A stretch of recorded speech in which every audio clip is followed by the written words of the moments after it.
Caught the thief. It so happened once that a rich merchant's house was robbed. The merchant suspected that the thief was one of his servants. So he went to Birbal and mentioned the incident.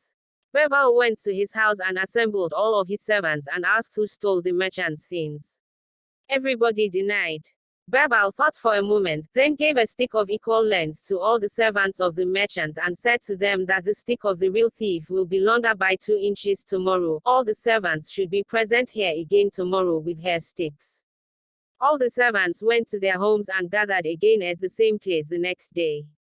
Birbal asked them to show him their sticks. One of the servants had his stick shorter by 2 inches. Birbal said, and quote, "This is your thief, merchant," and quote. Later the merchant asked Birbal, and quote, "How did you catch him?" And quote, Birbal said, and quote, "The thief had already cut his stick short by 2 inches in the night, fearing that his stick will be longer by 2 inches by morning," and quote.